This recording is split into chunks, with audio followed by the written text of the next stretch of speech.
नमस्कार यार, maths by DK Sharma YouTube channel पे आप लोगों का स्वागत है। आप लोग रेगुलर वीडियो जो लोग देख रहे हैं उनसे आग्रह है आप लोग वीडियो को कुछ और लोगों तक पहुंचा दें यार, जो लोग सेट लगाना चाहते होंगे। और मेरे भाई जितने भी लोग अभी वीडियो देखेंगे सारे लोग वीडियो को लाइक कर दीजिएगा, ओके ना। चलिए सवाल करते हैं मेरे भाई। देखिए यार, कहा किसी राशि पर 5 वर्षों का साधारण ब्याज मूलधन के 20% के बराबर है। कहा कि साधारण ब्याज जो है मूलधन के 20% के बराबर, यानी कि 20% ब्याज मिलता है कै वर्षों में? 5 वर्ष में। कहा यार कितने वर्षों में ब्याज मूलधन के बराबर? आप सबको पता है कि मूलधन परसेंट में होता है 100%। कहा कितने समय में ब्याज मूलधन के बराबर हो जाएगा, यानी आपसे ये पूछ रहा है कि 100% ब्याज कितने समय में मिलेगा। तो यार 20 का ये 5 गुना है, 20 पचे 100, तो इधर 5 का 5 गुना करिएगा 25 वर्ष में। ठीक है, ऑप्शन सी। देखिए, का 84 लीटर के मिश्रण में दूध और पानी का अनुपात 3:4 है। मिल्क और वाटर का रेशियो है मेरे प्यारे भाई 3:4। आगे कहा यदि इस मिश्रण के अनुपात को बदलकर 3:5 कर दिया जाए, तो कहा कि भाई मिश्रण में अतिरिक्त पानी की मात्रा ज्ञात करें, यानी कि वाटर का मात्रा कितना एक्स्ट्रा हो गया। तो भाई मेरे वाटर का, मिल्क तो सेम ही रहेगा, वाटर का एक्स्ट्रा क्वांटिटी पूछ रहा है। तो वाटर का एक्स्ट्रा क्वांटिटी, वाटर पहले 4 था 5 हो गया, तो वाटर बढ़ कितना गया है? 1 यूनिट। कोई दिक्कत नहीं। आप बताना एक्चुअल मिक्सचर है 84 लीटर, जिसमें मिल्क था 3 यूनिट, वाटर 4 यूनिट, तो मिक्सचर का यूनिट 7 यूनिट, लेकिन दिया है 84 लीटर। तो 1 यूनिट बराबर कितना हो जाएगा? 12। 1 यूनिट बराबर 12 लीटर। पूछा कितना वाटर एक्स्ट्रा मिला है? 1 यूनिट, और 1 यूनिट का वैल्यू है क्या लीटर? 12 लीटर। Option D. ठीक है, देखिए P प्लस आर 21 दिया, पी आर 38 है, 19 दूना 38 डायरेक्ट हो ही गया है। P का वैल्यू 19 लेंगे, आर 2 लेंगे, 19 और 2 21, 19 दूना 38, तो 19 का क्यूब करना पड़ेगा। यहाँ यूनि डिजिट से करिए, सबका इकाई अंक अलग अलग है तो पूरा सॉल्व नहीं करना है। 19 का क्यूब करेंगे तो 9 का क्यूब होता है 729, जो भी रिजल्ट आएगा उसका इकाई अंक क्या रहेगा? 9। 2 का क्यूब 8, तो 9 में से 8 जाएगा, कितना इकाई अंक आएगा? 1 आएगा। Option D. पूरा सॉल्व भी नहीं करना। देखिए आगे का कौन सा उभयनिष्ठ कारक है। देखिए यार एक चीज आप लोग ध्यान में रखिएगा, जैसे मान लीजिए a के पावर n प्लस b के पावर n है। n जो है ये ऑड नंबर है, n क्या है मेरे भाई? ऑड नंबर अगर है तो इस टाइप का बनने वाला हर फंक्शन जो है ये a प्लस बी से डिवाइड होगा। ओके ना, किससे डिवाइड होगा? तो आप बोलेंगे a प्लस बी से सर। ओके, जैसे मान लीजिए 2 के पावर मेरे भाई 3 और 5 के पावर 3, हम पूछे आपसे कि ये किससे डिवाइड होगा, तो आप बोलेंगे सर पावर ऑड है। पावर क्या है? ऑड है, तो ये फंक्शन a प्लस बी यानी कि 2 प्लस 5 7 से कटेगा। कैसे? देखिए 2 का क्यूब कितना? 8, 5 का क्यूब कितना मेरे प्यारे भाई? 125, 8 प्लस 125 133, क्या 7 से कटता है? देखिए 7 एकम 7, 7 नामा 63 कट जाएगा ना। तो ध्यान रखिएगा कि सर पावर अगर ऑड नंबर है, a के पावर n प्लस b के पावर n, पावर अगर ऑड नंबर है तो ये फंक्शन किससे डिवाइड होगा? a प्लस बी से। जैसे मान लीजिए आपको दिया है 23 के पावर 83 प्लस 25 के पावर 83, बोले ये किससे डिवाइड होगा? तो अब ऐसा थोड़े ना इसको सॉल्व करने लगेंगे, 23 के पावर 83 निकाल पाइएगा? नहीं निकाल पाएंगे। तो यहां पे पावर आप देखेंगे कि सर पावर ऑड नंबर है, पावर अगर ऑड नंबर है तो ये फंक्शन a प्लस बी से कटेगा, यानी 23 प्लस 25 किससे कटेगा? 48 से। क्लियर है इतना बात? अब आ जाइए, देखिए जरा सवाल में कहा मेरे भाई की 89 के पावर 89 प्लस 87 के पावर 89, आप बताइए ये किससे, सॉरी का कौन उभयनिष्ठ कारक है, यानी कि इन दोनों में उभयनिष्ठ कॉमन फैक्टर कौन है? कॉमन फैक्टर बताना है।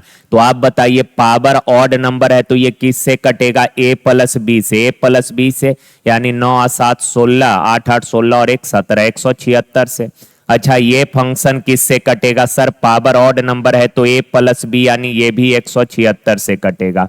तो दोनों में उभय, ये फंक्शन भी 176 से कटेगा, ये भी 176 से कटेगा, यानी दोनों में उभयनिष्ठ फैक्टर कौन है? 176। ठीक है, देखिए, अरे दो बार हो गया है ये। देखें, यहां पे इसको डेसिमल मत समझ लीजिएगा, ये डेसिमल नहीं है, इंटू को भी पॉइंट से डिनोट किया जाता है। ये है 5 इंटू 8 यानी 5 गुना 8, 8 गुना 11, 11 गुना 14, 14 गुना 17। तो अब इसको सॉल्व, पिछले सेट में भी सवाल किए थे, आगे भी ऐसा सवाल करेंगे। तो इसको केवल पकड़िए छोटा वाला और बड़ा वाला। तो मेरे भाई ये होगा 1 बट्टा छोटका यानी कितना? 5, माइनस 1 बट्टा बड़का यानी कितना? 17, और पूरे के बट्टा में फैक्टर का अंतर कितना कितना है? हर जगह 3 3 का। तो भाई ऊपर में 5 और 17 का एलसीएम हो जाएगा 85। 17 एकम 17, 5 एकम 5, 17 में से 5 गया 12, अब बट्टा में 3, 3 से काट दीजिए 4 बार, यानी 4 बट्टा 85, ऑप्शन सी। ठीक है, देखिए जरा, इसको सॉल्व करना है। इस चीज को अगर आप देख पा रहे होंगे तो आपके मन में कुछ विचार आ रहा होगा, ये किस टाइप का लग रहा है क्वाड्रेटिक। तो आप बोलेंगे सर ये तो x माइनस 2 का होल स्क्वायर है, x माइनस 2 का होल स्क्वायर है। अब x का वैल्यू दिया है सर कितना? 2 प्लस रूट 2, x के जगह रख लिए 2 प्लस रूट 2 और माइनस का 2 है, और complete to the power 2, minus plus cancel, root 2 का स्क्वायर कितना हो जाएगा? 2। ठीक है, देखिए का एक बॉक्स में 3 अलग अलग प्रकार के पुराने सिक्के 6, 7, 8 के अनुपात में रखे हैं। सर सिक्कों का क्वाइंस का जो रेशियो है, क्वाइंस का जो रेशियो है ये दिया है कितना? सिक्के रखे हैं किस रेशियो में? 6, 7 और 8 के रेशियो में। का पुराने सिक्के का मूल्य 1 रुपए, 5 रुपए और 10 रुपए है। सिक्के का मूल्य जो है, यानी कि सिक्कों का जो प्रकार है वो 1 रुपए के सिक्के हैं, 5 रुपए के सिक्के हैं और 10 रुपए के सिक्के हैं। का यदि बॉक्स में सिक्कों का कुल मूल्य 847 है तो 10 रुपए के कितने कॉइन्स हैं? तो यार पहले तो वैल्यू निकालना पड़ेगा।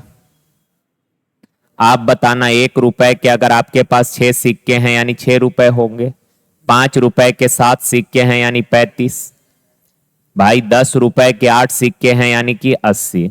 अच्छा, इन तीनों प्रकार के कॉइन्स को मिलाकर टोटल मूल्य है कितना? 847। अनुपात में कितना है मेरे भाई? 35, 6, 41, 41 और 80 मतलब 121।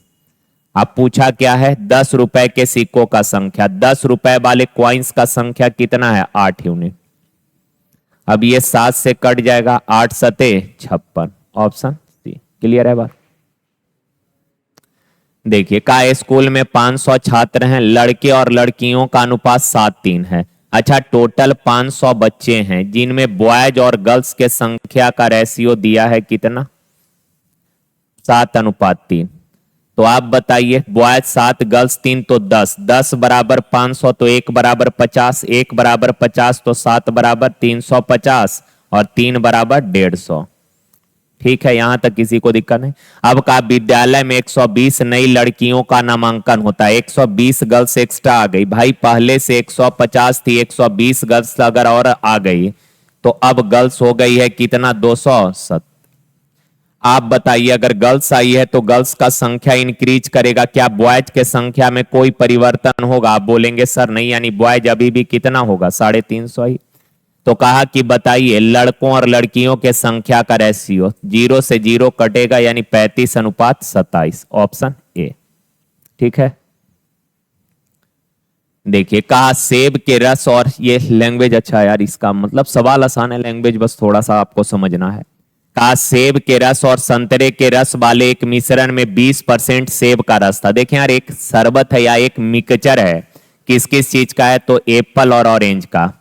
कहा कि सर पहला में 20% एप्पल है, 20% एप्पल है तो 80% ऑरेंज होगा, तो 20% 80%, 20-80 रेशियो हो जाएगा कितना? 1:4। आगे कहा कि सर दोनों रसों वाले एक अन्य मिश्रण में 30% संतरे का रस है। सर एक अन्य मिक्सचर है ऑरेंज और एप्पल का, जिसमें कहा ऑरेंज है 30%, तो एप्पल 70 होगा। ऑरेंज 30 तो एप्पल 70, 30 और 70 का रेशियो क्या हो जाएगा 3-7, यानी 7-3 ऐसा लिखते हैं। ऑरेंज 30 है तो एप्पल 70, ये 70 ये 30, 70 30, 7 और 3। आगे सवाल में कहा दोनों मिश्रण को एक निश्चित अनुपात में मिलाया गया, जिसकी वजह से निर्मित एक नए मिश्रण में सेब के रस और संतरे के रस का अनुपात 4 थी। देखिए यार, कहा कि इन दोनों मिक्सचरों को आपस में मिला दिए और इन दोनों को मिलाने से जो नया मिक्सचर बना, उस नए मिक्सचर में एप्पल और ऑरेंज के क्वांटिटी का रेशियो कितना दिया है 4:3। तो का अंतिम मिश्रण में पहले और दूसरे प्रकार के मिश्रण का क्रमानुसार रेशियो क्या, यानी कि इन दोनों प्रकार के मिश्रणों को किस अनुपात में मिला, ये पूछा है। अब यार पहला में ऑरेंज है एक, टोटल मिक्सचर कितना में तो 5 में। दूसरा में ऑरेंज है 7 टोटल, ऑरेंज नहीं एप्पल एप्पल, दूसरा में एप्पल है 7 टोटल 10 में। दोनों को मिलाने से जो नया मिक्सचर बना, इसमें एप्पल कितना है 4 टोटल 7 में। अब देखें यार, फ्रैक्शन से बचने के लिए आप करिए क्या कि जैसे यहां बट्टा में कितना है 5 है, सर बट्टा में कितना है 5, यहां बट्टा में 10, यहां कितना 3, 3 7 न होगा यार, 7 होगा, बट्टा में कितना 7। तो आप बताइए मेरे प्यारे भाई, 10 5 7 से कटने वाला नंबर 70, तो सबको 70 से मल्टीप्लाई कर दीजिए ताकि इंटीजर बन जाए, कैलकुलेशन आसान हो जाएगा। 14 पचे 70, 10 सते 49, 7 दहा 10 चौक 40। अब इन दोनों के अंतर को यहां 40 में से 14 जाएगा मेरे भाई 26, 49 में से 40 जाएगा 9, यानी 9:26, ऑप्शन बी। ठीक है, चलो देखिए, कहा रजनी मोहन से 25% कम काम करती है। रजनी जो है मोहन से 25% कम काम करती है और मोहन रिजवान से 20% ज्यादा काम करता है। मोहन जो है रिजवान से 20% ज्यादा, रिजवान अगर 100 तो मोहन 20 ज्यादा, यानी 120। ठीक है, ऊपर में कहा रजनी मोहन से 25% कम, इससे 25% कम, तो 120 का 25% यानी 1/4, तो 120 का 1/4 कितना 30 कम, 30 कम यानी कितना 90। तो भाई एफिशिएंसी का रेशियो क्या हो गया 9 12 और 10। आगे कहा काम पूरा होने पर 930 रुपए के लाभ में से मोहन का हिस्सा। देखिए यार, मजदूरी का बंटवारा जब भी करना होता है तो आपको काम पे ध्यान देना पड़ेगा कि कौन वर्कर कितना काम किया है, काम के हिसाब से ही तो मजदूरी न बांटेंगे, जो वर्कर जितना काम करेगा उस हिसाब से मजदूरी देंगे। तो कहा है कि 930 रुपए के टोटल लाभ हुआ है, इसमें से बताइए बताइए मोहन का हिस्सा। तो मोहन काम किया है कितना, मोहन 12 काम किया है, टोटल कितना में से, तो 12 9 21 और 10 31 में से।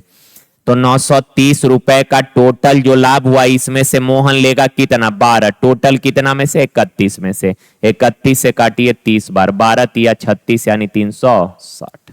ठीक है, देखिए का यार 265 मीटर लंबी ट्रेन 61 किलोमीटर पर आवर के गति से चल रही है।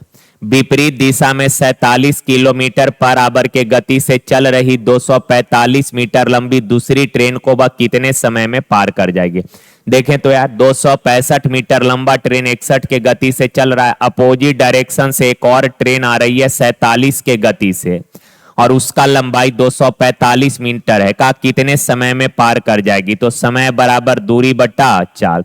अच्छा, दोनों ट्रेन अगर एक दूसरे को पार करेगी तो एक दूसरे को पार करने के लिए कितना डिस्टेंस ट्रेवल करना पड़ेगा, दोनों ट्रेन को अपने लंबाई के योग जितना डिस्टेंस, पहला का लंबाई 265, दूसरा का लंबाई 245, तो टोटल डिस्टेंस हो गया कितना 5 5 10, 6 4 10 और 1 11, 2 2 4 और 1 5। अब अट्टा में स्पीड, सर अपोजिट डायरेक्शन है तो चाल जुटेगा, 61 और 47 हो जाएगा मेरे प्यारे भाई 108 किलोमीटर पर आवर को मीटर पर सेकेंड में लाइएगा, 5/18 से गुना, 18 6 का टोटल से। ठीक है, 6 5 30 से काटिएगा 17 बार में, यानी 17 सेकेंड, ऑप्शन ए। देखिए तो कहा एक परिवार की मासिक आय, ऑप्शन सुधार लीजिए, ये 2430 होगा।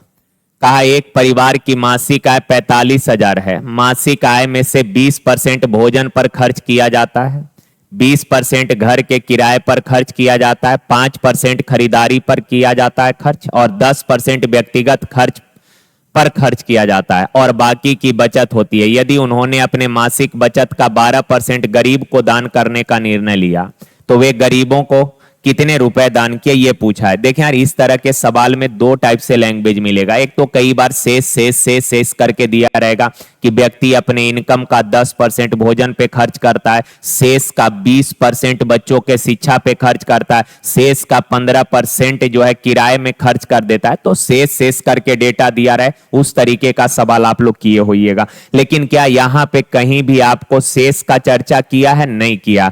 तो आप बताना, आपका इनकम है 45,000 रुपए, इनकम है 45,000 रुपए, आपने किया क्या? इनकम का 20% भोजन पर, 20% घर के किराए पर, 5% खरीदारी पर, 10% व्यक्तिगत खर्च है।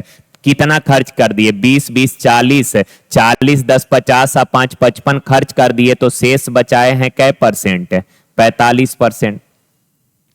अब यार 2 जीरो से 2 जीरो कैंसिल, 5 पचे 25 और 5 चौक 20, एक जीरो और लग जाएगा, यानी इतना रुपए अभी भी आपके पास बचा था। आपका इनकम था 45,000, 55% आपने डिफरेंट टाइप के मदों पे खर्च कर दिया तो बचा था 45%, यानी इतना रुपए बचा। और जितना रुपए बचा है, कहा कि इसमें से 12% गरीबों को दान कर दिए, तो इसका 12% का रुपया हो जाएगा मेरे भाई, 1 जीरो से 1 जीरो कट जाएगा। अरे यार, 1 जीरो से 1 जीरो कट जाएगा, 5 चौक 20, जीरो 5 पचे 25, अब 5 से काटिएगा 2 बार, 2 से 6 बार, तो ये हो जाएगा 6 पचे 30, 6 चौक 24, यानी 2430।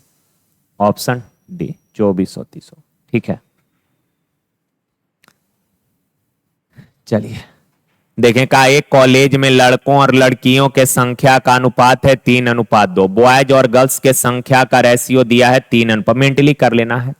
आगे कहा यदि 40 लड़के कॉलेज छोड़ देते हैं और 40 लड़कियां कॉलेज में भर्ती हो जाती है तो उनका अनुपात 2:3 हो जाता है। तो कॉलेज में लड़कों की प्रारंभिक ओरिजिनल संख्या। एक बात बताइए, आप करने का इसको बहुत तरीके से कर सकते हैं, लेकिन यार जितने लड़के कॉलेज छोड़ रहे हैं उतनी ही लड़कियां कॉलेज में आ रही है, तो क्या इस तरीके से जाने और आने के कारण नंबर ऑफ स्टूडेंट पर कोई फर्क पड़ेगा क्या? नहीं।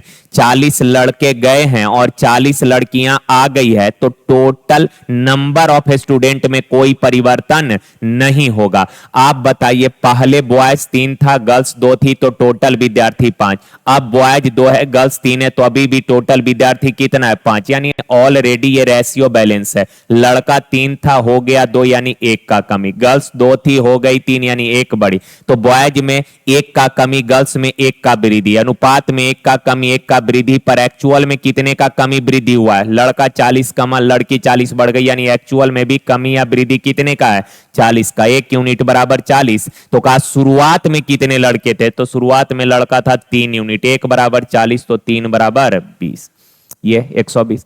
नहीं, अगर ऐसे समझ पाए तो आप ऐसे कर सकते हैं कि बॉयज और गर्ल्स के संख्या रेशियो दिया है 3:2, यानी बॉयज 3x है, गर्ल्स 2x। 40 लड़के चले गए तो बचे 3x - 40।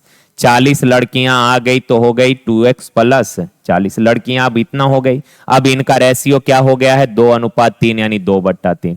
सॉल्व कर लेंगे यार, 3 3 9, x - 120 बराबर 4x प्लस 80। 4x इधर आके घट जाएगा 5x, 120 उधर जाके जुड़ जाएगा 200। तो भाई मेरे x बराबर 40। तो कहा शुरुआत में लड़के कितने थे? 3x, यानी 40 दिया 120। ऐसे भी कर सकते हैं आप। देखिए, का 8100 के राशि पर 1/4 वर्षों के लिए 8% के दर से चक्रवृद्धि ब्याज क्या होगा, जबकि ब्याज प्रति 5 माह पर संयोजित होता है। ब्याज प्रति 5 माह पर संयोजित होता है, कहने का मतलब यह है कि हर 5-5 महीने पर ही आपको ब्याज देना पड़ेगा। तो देखें यार, इस डेटा को पहले अरेंज करिए। रेट दिया है 8% एनुअल, यानी वार्षिक।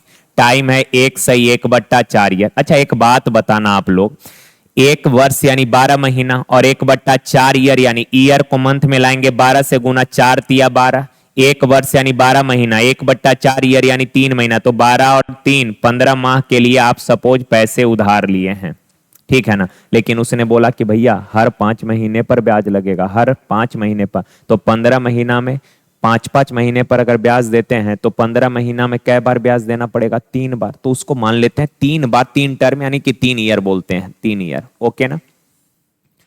और 8% एनुअल है यानी वार्षिक है, यानी 12 महीना के लिए रेट है 8%, तो एक महीना के लिए इतना हो जाएगा। हमको चाहिए 5 महीने का, तो 5 से मल्टीप्लाई, 4 दूना 8, 4 तिया 12, तो 10/30%, सॉरी 3%, ये रेट आ गया, ठीक है। अच्छा 10/3% का फ्रैक्शन परसेंट हटाएंगे बट्टा में 100, 10 दांत 100 यानी 1/30 हो जाएगा। अब बताइए प्रिंसिपल है, ब्याज हमेशा प्रिंसिपल पर ना, यानी कि ब्याज है 30 यूनिट, एक का ब्याज मिलेगा तो अमाउंट हो जाएगा कितना? 31। एक साल में 30 से हो गया 31। अब चक्रवृद्धि ब्याज बोला है, तो आप बताइए 3 साल का केस है तो इसका क्यूब करना पड़ेगा मेरे भाई। 30 का क्यूब, 3 का क्यूब तो 27 होता है, 1 जीरो का क्यूब करिएगा 3 जीरो, 31 961 गुना 31, तो 1 6 9, 3 18 28, तो ये हो गया 1 6 3 9 9 8 17 9 और 2। अच्छा प्रिंसिपल दिया है कितना? 81,000। प्रिंसिपल है कितना मेरे भाई? 81,000, 8100 है, बट्टा अनुपात में प्रिंसिपल है कितना? 27,000 का कितने का ब्याज मिला है? तो ब्याज मेरे भाई कितने का मिला है? 1 9 7 और 2 का, ठीक है। 2 जीरो से 2 जीरो, 27 से काटिएगा 10 बार में, 27 से काटिएगा 3 बार में, 3 एकम 3, 3 नमस 27, 3 सत 21 2 23, 3 दूना 6 2 8, बट्टा वाला 10 हटाइएगा, एक अंक से पहले डेसिमल, यानी 837.3, 837 पॉइंट, एक के निकट पूछा लगभग वैल्यू, तो 837, ठीक है। थोड़ा सा कैलकुलेशन था। देखिए ये कितना आसान है यार। ए और बी का रेशियो दिया 3-5, बी और सी 2-3, ए बी सी का वैल्यू पूछा है। अच्छा बी दोनों जगह कॉमन है तो बी का वैल्यू सेम होना चाहिए, यहाँ 5 है यहाँ 2 है, तो 2 से यहाँ 5 से यहाँ 10 होना चाहिए बी का वैल्यू। किस रेशियो में? बी का मान 10 है, एक ही हुआ है ऑप्शन सी। देखिए का 27 संख्या का औसत शून्य है, अरे ये तो याद है होगा, लगातार 3 सेट से सवाल करा रहे हैं। 26 देखिए का दी गई आकृति में, आकृति नहीं दिया है तो आकृति बना लेना है।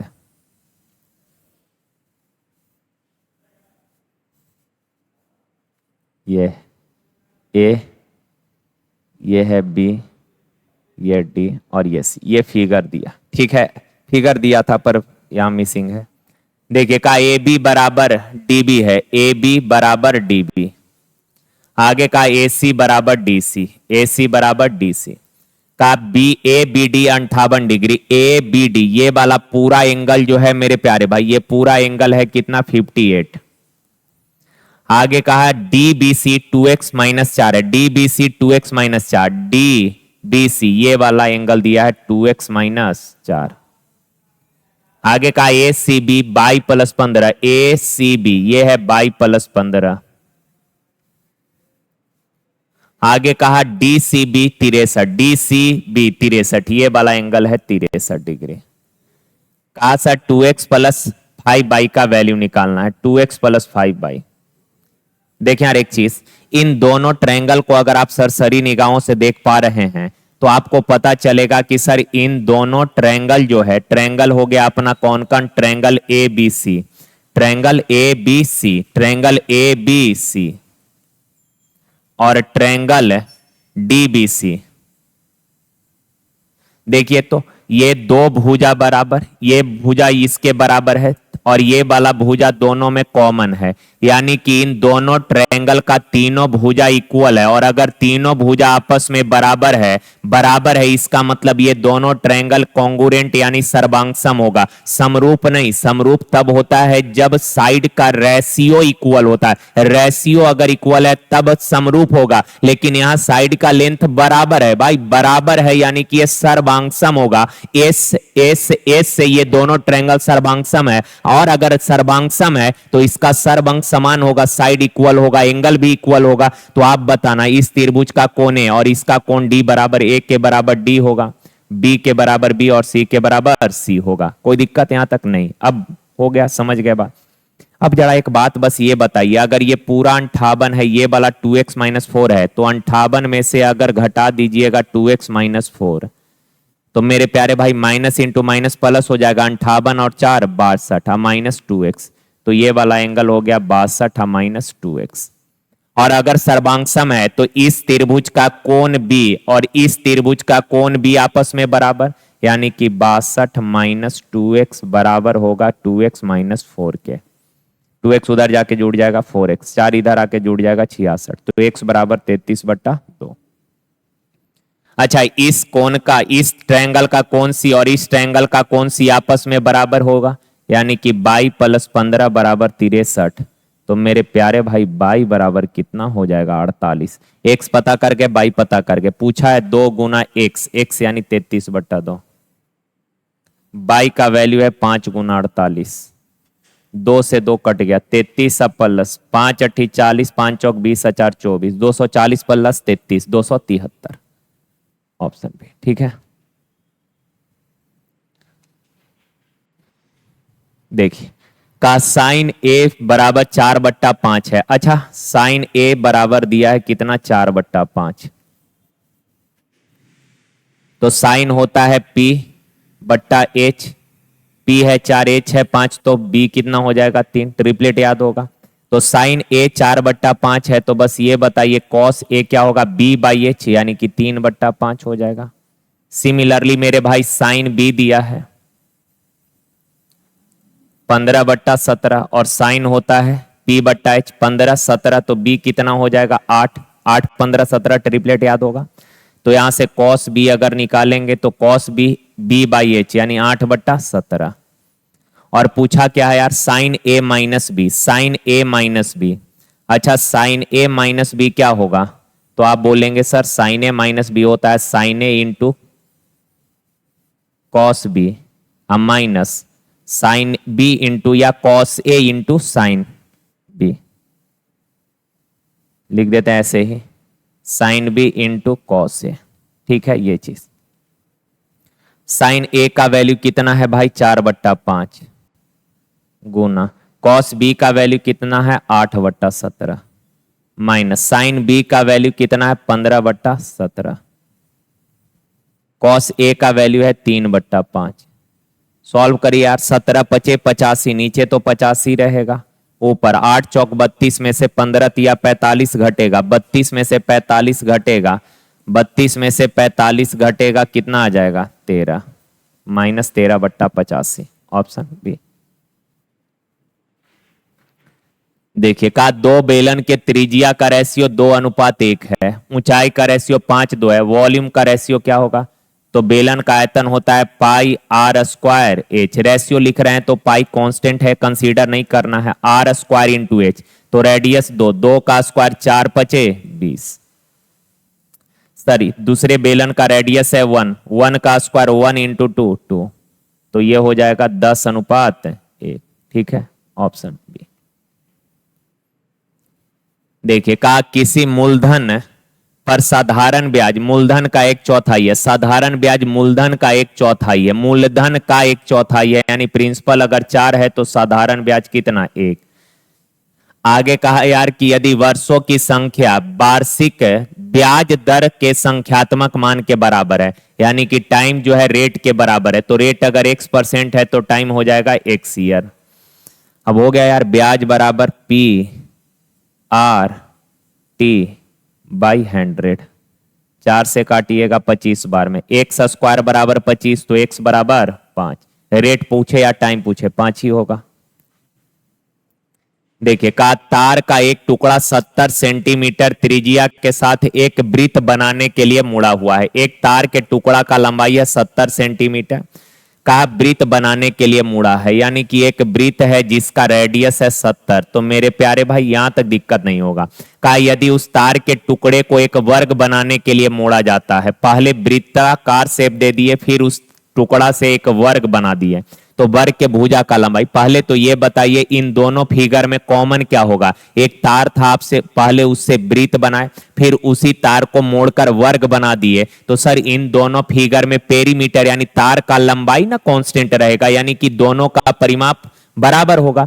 तो भाई वृत्त का परिमाप या परिधि होता है 2 पाई आर, और वर्ग का परिमाप होता है 4a। दोनों आपस में बराबर। 7 से काटिएगा 10 बार में, 2 से काटिएगा 2 बार और 2 से 5, यानी वर्ग का एक भुजा हो जाएगा 22 5 110, और वर्ग का भुजा ही पूछा है 110, ऑप्शन बी। देखिए का संख्या 720 के गुणनखंड 1 और 720 को छोड़कर कुल कितनी संख्याएं हैं। देखिए यार पहले तो 720 को विभाजित करने वाली कुल कितनी संख्या हैं ये पता करिए, यानी 720 के कुल भाजकों का संख्या निकालना पड़ेगा, टोटल नंबर ऑफ फैक्टर निकालना पड़ेगा। तो 720 को पहले प्राइम फैक्टर में ब्रेक करिएगा, तो 2 से मेरे प्यारे भाई 36 दूना 72 होता, 2 से 18, 2 से 9, 2 से 45, 3 से 15, 3 बचे। आप बताना 2 कै गो, 1 2 3 4, यानी 2 के पावर 4, 3 है कै गो 2 गो, 3 के पावर 2, 5 1 गो 5 के पावर। टोटल फैक्टर अगर निकालना होता है तो सारे पावर में एक जोड़ जोड़ कर मल्टीप्लाई कर दीजिए। 4 1 5, 2 और 1 3, 1 और 1 2, 15 दूना 30, यानी 720 को काटने वाली कुल 30 संख्या है। अच्छा ये चीज भी आपको पता है कि कोई भी संख्या 1 और खुद से हमेशा डिवाइड होता है। किसी भी संख्या का 2 फैक्टर तो फिक्स है सर, 1 और वो नंबर खुद। तो 720 को विभाजित करने वाली कुल कितनी संख्या है, 30 संख्या, और उस 30 संख्या में 1 और 720 शामिल होगा। का इन दोनों को छोड़ दिया जाए तो कुल कितनी संख्या है, तो 28 संख्या है। ठीक है, टोटल 30 था जिसमें से 1 और 720 को हटा देना है तो बचेगा 28 संख्या।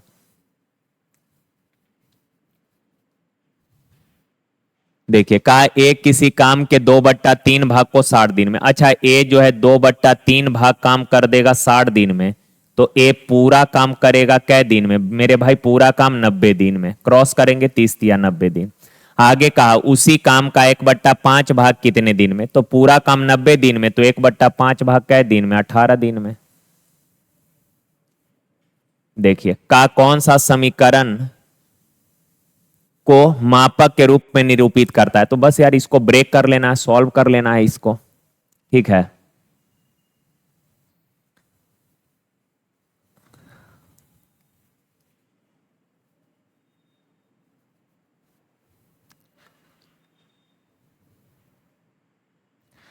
ए प्लस बी का होल क्यू क्या हो जाएगा, A cube plus B cube plus 3a square B, 3a square B यानी 6x स्क्वायर, अब प्लस 3ab स्क्वायर यानी कि 12x। क्लियर है बात यहां तक। अब ये देखिए x से गुना करेंगे तो ये हो जाएगा एक्स क्यू और माइनस का x इधर कट जाएगा। सर इधर लेकर आइएगा तो 6x स्क्वायर, 12x में से x आके जुड़ जाएगा कितना 13x, अब प्लस का 8 बराबर 0, ऑप्शन। देखिए कितना आसान है यार, ये तो मुहे मुही कर लीजिएगा। 225 का वर्गमूल 15, 15 ऐड कर देंगे 289, 17, 17 ऐड करेंगे 49, 7, 7 ऐड करेंगे 100, 100 का वर्गमूल 10। ठीक है, देखिए 240 मीटर लंबा और 80 मीटर चौड़ा एक आयताकार बगीचा है। बगीचे के बाहर चारों ओर 4 मीटर चौड़ा एक पथ बनाया गया है। देखें यार एक आयताकार बगीचा है,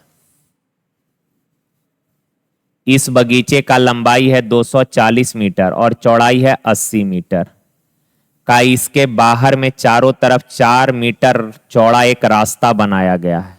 रास्ते का चौड़ाई है कै मीटर, 4 मीटर। तो सवाल कहा कि बताइए रास्ते का एरिया। कोई दिक्कत नहीं यार, आप बताना ये वाला लंबाई 4, ये वाला 4, तो 4 और 4 8 ऐड कर देंगे। छोटा वाला आयत का लंबाई 240 में अगर ये 8 सॉरी ये 4 8 ऐड कर देंगे तो ये बाहर यानी बड़ा वाला आयत का लंबाई आ जाएगा 248। सिमिलरली अगर छोटा वाला आयत का चौड़ाई 80 है तो ये 4 8 ऐड कर देंगे तो बाहर वाला यानी बड़ा वाला वृत्त का चौड़ाई कितना हो जाएगा 88। अब यार बड़ा वाला वृत्त के एरिया में से, बड़ा वाला वृत्त का एरिया क्या हो जाएगा, लंबाई गुना चौड़ाई में से छोटा वाला वृत्त का एरिया घटा दीजिएगा तो क्या रास्ते का एरिया नहीं आ जाएगा? आप बोलेंगे सर आ जाएगा। अब यहां पर थोड़ा यूनि डिजिट लगाइए तो काम बनेगा क्या? 2 का यूनि डिजिट सेम ही है। अच्छा कोई बात नहीं, तो इसको गुना कर लेते हैं मेरे प्यारे भाई। अगर गुना करिएगा 8 8 64 4 0, 4 इकाई अंक आना चाहिए, एक ही ऑप्शन है। क्यों? क्योंकि 8 8 64 4, आगे कुछ भी आ जाए माइनस करेंगे। इधर 0 गुना 0, इकाई अंक 0 ही रहेगा, तो 4 में से 0 गया, यूनिट डिजिट क्या रहेगा 4। सॉल्व भी नहीं करना यार पूरा, ये सब टाइम लग जाएगा, ठीक है ना। चलिए देखिए, का एक टंकी में 3 नल ए बी सी लगे हैं, ये टंकी को क्रमशः 10 घंटे 20 घंटे 25 घंटे में भरेगा। ए भरे तो 10 घंटे में भर देगा, बी 20 घंटे में और सी 25 घंटे में। टोटल 100, 10 10 100, 20 2500, 25 चौक 100। आगे का यार, शुरू में 3 नल एक साथ खोले जाते हैं, 2 घंटे बाद नल सी को बंद कर दिया। अच्छा, शुरुआत में तीनों को एक साथ खोले, यानी ए बी एंड सी को एक साथ खोले, 2 घंटे बाद सी को बंद किए, यानी तीनों 2 घंटे तक चला। तीनों 1 घंटा में 15 4 19, तो 2 घंटा में कितना भर दिया होगा 38। क्लियर है यहां तक? आगे बढ़ी, 2 घंटे के बाद सी को बंद कर दे, और ए और बी को चालू रखा गया। 4 घंटे बाद नल बी को भी बंद कर दिया गया। 4 घंटे बाद, यानी शुरुआत के 4 घंटे बाद बी को बंद कर दिए, तो शुरुआत के 2 घंटे बाद सी को, और शुरुआत से 4 घंटे बाद बी को, यानी कि सी के बंद होने के बाद ए और बी चला केवल कितना देर, 2 घंटा ही साथ में चला। तो ए और बी 2 घंटा, 1 घंटा में ए और बी 15 लीटर, 2 घंटा में 30 लीटर। ठीक है, भर गया मेरे भाई 68। बताइए रिमेनिंग कितना बचा? 100 लीटर का टंकी है, 68 भर गया, तो रिमेनिंग बचा है मेरे प्यारे भाई 32। अब इसको अकेले कौन भरेगा? ए। कितना समय लगेगा? ए 1 घंटा में 10 लीटर भरता है, तो 32 लीटर भरने में कितना समय लगेगा? एक के एफिशिएंसी से डिवाइड करिएगा तो 3.2 आवर। कोई दिक्कत नहीं है। अब सवाल कहा है कि नल ए द्वारा अकेले किया गया काम का प्रतिशत। नल ए अकेले कितना काम किया है, तो पहले ये देख लीजिए ना यार कि नल ए टोटल कितना देर चला है। तो आप बोलेंगे सर यहां 2 घंटा तो तीनों के साथ में चला, फिर सी के बंद होने के बाद ए और बी 2 घंटा चला, और बचा हुआ टंकी को 3.2 आवर में भर दिया। तो टोटल ए चला कितना देर? 2 2 4, 4 और 3.2 यानी कि 7.2 आवर चला है। ए टोटल चला है कितना देर? 7.2 आवर। ए 1 घंटा में 10 लीटर भरता है, तो 7.2 आवर में क्या लीटर भर दिया होगा? 72 लीटर ए भरा है। सर का ए द्वारा किए गए काम का प्रतिशत 72 लीटर ए भरा है, कितना में से? टोटल 100 में से। परसेंट में रिजल्ट मांगा है 100 से गुना, 100 से 100 कट जाएगा, यानी कि 72% ए अकेले भरा है। ठीक है, चलिए देखिए, का टमाटर की 2 किस्म 2:3 के अनुपात में खरीदी जाती है। ठीक है, आगे कहा जहां पहली किस्म का मूल्य दूसरे से दुगुना होता है। पहला का मूल्य दूसरा से क्या है? 2 गुना है। पहले प्रकार के टमाटर का जो मूल्य है वो दूसरा से क्या है? 2 गुना है। दूसरा का 1 है तो पहला का 2 है। ठीक है, आगे का ये मूल्य का बात किया है यार, और क्वांटिटी किस रेशियो में आप खरीदे हैं? 2:3 में। ठीक है, आगे का दोनों किस्म को मिश्रित किया जाता है और उन्हें 17.5 रुपए पर केजी के भाव से बेचा जाता है, जिसके परिणाम स्वरूप 25% लाभ होता है। बेचने से पहले दोनों किस्म का क्रय मूल्य ज्ञात करें। पहले तो ये बताइए टोटल सीपी कितना हो जाएगा? तो मेरे भाई 1 केजी का 2 रुपए पर केजी रेट है, और खरीदे हैं 2 केजी, तो टोटल क्रय मूल्य 4, यहां से टोटल क्रय मूल्य 3। अच्छा, दोनों को मिलाकर 17.5 रुपए पर केजी के भाव से बेचे हैं, तो 25% लाभ हुआ है। क्रय मूल्य निकालना है, 25% लाभ हुआ तो विक्रय मूल्य कितना होगा? 125 होगा। 17.5 रुपए पर केजी के भाव से बेचे, यानी ये मिक्सचर का विक्रय मूल्य दिया है, और कहा 25% लाभ हुआ तो विक्रय मूल्य 125 होगा। तो विक्रय मूल्य का कंपैरिजन विक्रय मूल्य से कर लिए। क्रय मूल्य निकालना है मेरे भाई, तो 100 से गुना करिए, ये सीपी आ जाएगा। जीरो से डेसिमल कैंसिल हो जाएगा। 125, 25 सत 175 यानी 70, 25 पचे 125, 5 से अगेन काटिएगा 14 पचे 70, यानी कैरेमूल आ गया 14 रुपए पर केजी। ठीक है ना बात। अब यहां पर बताइए टोटल कैरेमूल कितना है। पहला प्रकार का टोटल CP4, दूसरा का 3। ये कितने केजी का कैरेमूल है? 2 केजी का। 2 केजी का 1 केजी का मूल है 2 रुपया, तो 2 केजी का टोटल 4। 1 केजी का मूल 1 रुपया, तो 3 केजी का टोटल 3। तो ये 4 और 3 60, टोटल मूल है क्या 1 केजी का? 5 केजी का। तो 1 केजी का कितना? 5 से डिवाइड कर दीजिए। लेकिन एक्चुअल में 1 केजी का कैरेमूल है कितना? 14। तो भाई 7 एकम 7 दूना 14, तो 1 यूनिट बराबर कितना आ गया? 10। सवाल कहा कि बताइए बेचने से पहले दोनों किस्म का कैरेमूल। पहले प्रकार के टमाटर का कैरेमूल है 2 यूनिट, 1 यूनिट 10 है, तो 2 यूनिट बराबर 20।